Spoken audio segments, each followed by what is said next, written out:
we have some guys on the outside who are pretty good players as well, and we're just a complete unit. I think from my time in the NFL, this is as complete a unit as I've been a part of. The Saints were favored to win the game by 3, but the Cowboys were impressive on offense, and the Saints lost on defense. In the win, DeMarco Murray joined some elite company. He becomes the 4th player in NFL history to begin a season with 4 games of at least 100 rush yards and a rush touchdown. Right at that, some very nice company. Jim Brown, O.J. Simpson, Emmitt Smith, Curtis Martin. Joining us now, elite company as well. Eric Allen, our NFL analyst. I texted you earlier, I had to be honest. I said, who'd you pick? I thought you picked the Cowboys, but you did not. You put me on blast like that. You did not. You picked the Saints, but you're drinking the Kool-Aid now. Explain, sir. How, Haters. in fact, that was your choice? What did we see? Again, you go back to last year's thumping of the Saints and Cowboys, and I'm figuring there's just no way the Cowboys are going to be able to make up that much ground. You think Drew Brees, you think automatically Scott Linehan and the group are going to try and throw the football. They're going to disregard everything we've been talking about for the last 3 weeks, that the Dallas Cowboys are a better football team when they run the football. I thought they were going to throw all that out the window because, they're the Cowboys, and they don't do things normal. But, again, Drew Brees and his crew let me down. I didn't think they were potent enough. The running attack is not there.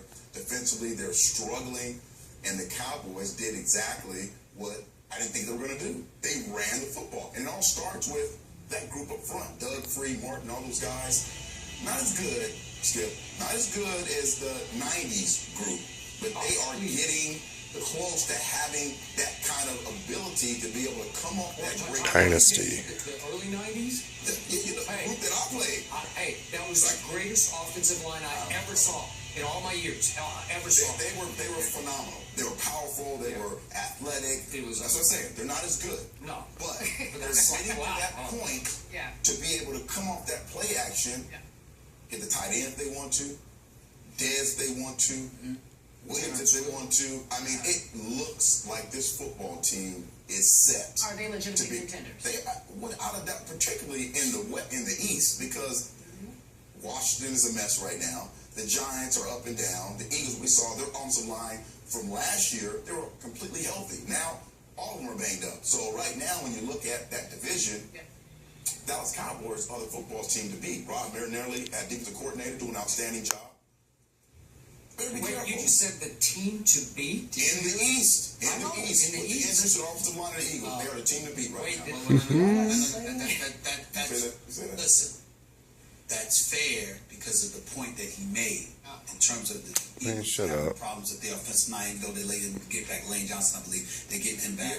He's a 4-game suspension. That's right. They're about to get him back. That's going to help him with Peters and with Tobin and those boys. I think they'll be better, but it remains to be seen. With the Dallas Cowboys offensive line is obviously very, very legit.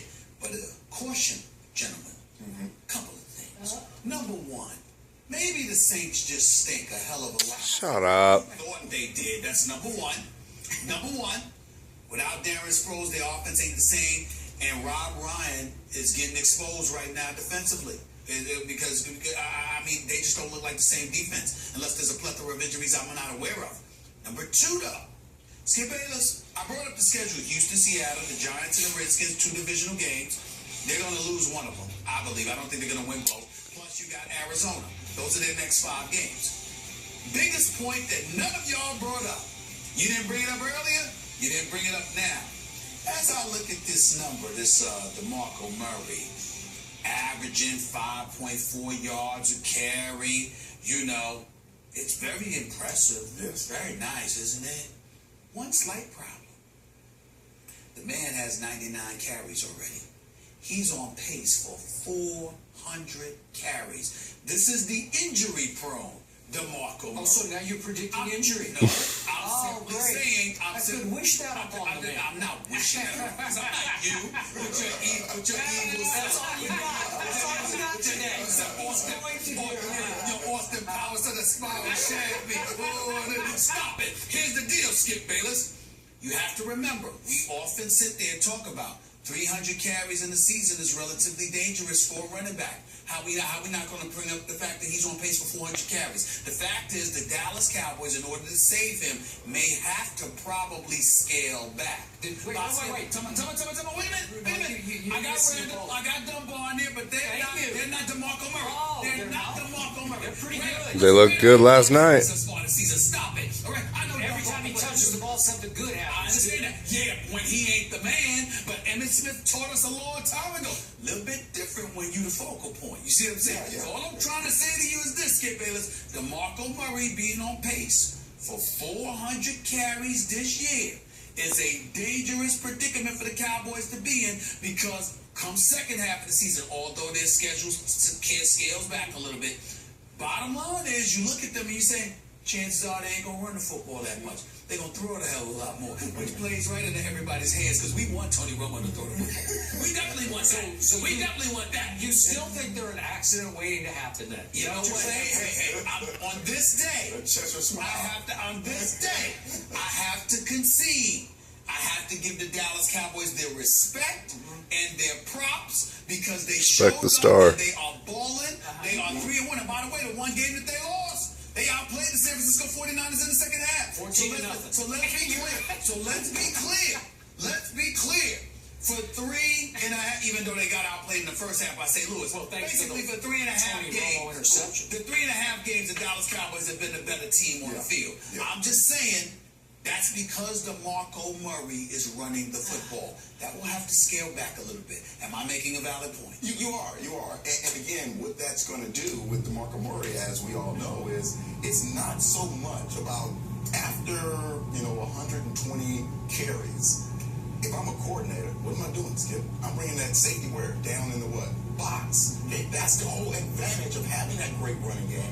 So now, I'm going to go one-on-one with Dez. And you saw what happened in the game. You're going one-on-one with Dez. That was a simple... Nobody should go one-on-one with Dez. But you have one-on-one with... No, you don't go one-on-one with Terrence Williams. Go one-on-one with... Go one-on-one with Terrence Williams. Do not go one-on-one with Dez. Is a walking first down. He just has a first down flag on his back. When it's money time, throw it to Jason Witten. Yeah. He made a big third down conversion late in the Running game. game, and again, let's go to the Chargers, for instance. The Chargers, same way. Their running game is terrible. Whatever under Ryan Matthews is not there. Right. Not there. But the threat of the running game helps all those guys. Eddie Roy, it's the same thing with the Cowboys. That's what's going to happen. The threat of the running game, and he is not being touched. So again, injury-wise, if you're not being touched until you're in the secondary, that's another asset and key for the Cowboys. Let me see this the Dallas Cowboys against a real defensive league. Oh, man. St. Louis. I know St. Louis. Don't give me the same. I'm done with this. I'm done with New Orleans. I'm done with them. I'm done with them. I'm done. Okay. I know that St. Louis. I know I'm done with them. I'm done. I have sold out. I have sold out. I'm all out.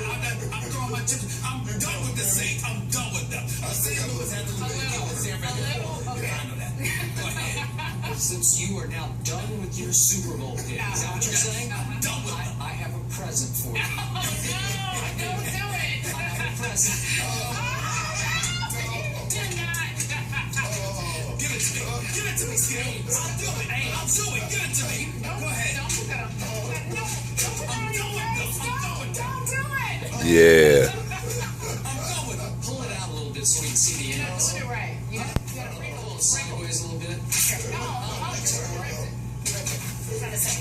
There we go. Now you got it. Them ain'ts. You look smooth. I'm done. Remember he said he looks good. He didn't look good. This is why the ladies love him. This is why he looks so good.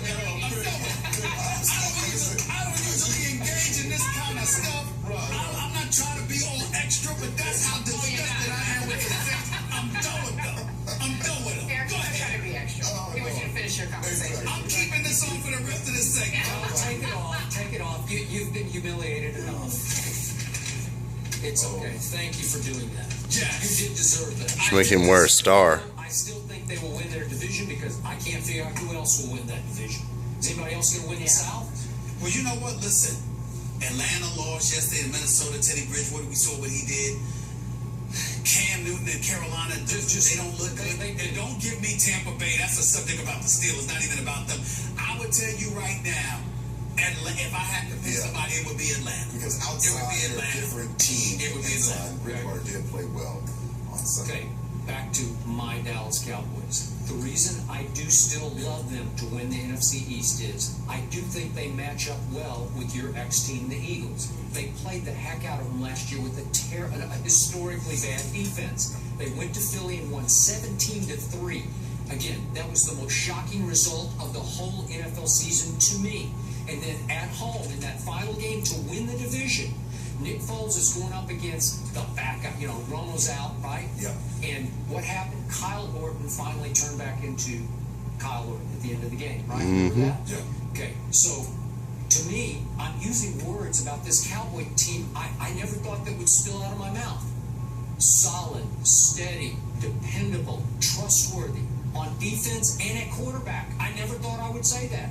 Something has come over Tony Romo. The running game has come over Tony Romo. But even if it starts to diminish, even if, God forbid, he does get hurt, Tony Romo is playing with a maturity I haven't ever seen before because he knows he's going to be protected by what could be the best offensive line in football. And because of the weapons, he said last night, he said, we have Cole Beasley, the little slot receiver. Yeah. He's got some Wes Welker in him. He's that quick and that good. And he said, we can't even get him the football because I've got favorable matchups everywhere. And I've got Jason Witten. They got several tight ends he can throw to. But my point is, there are weapons everywhere, and the defense under Rod Marinelli is playing absurdly hard.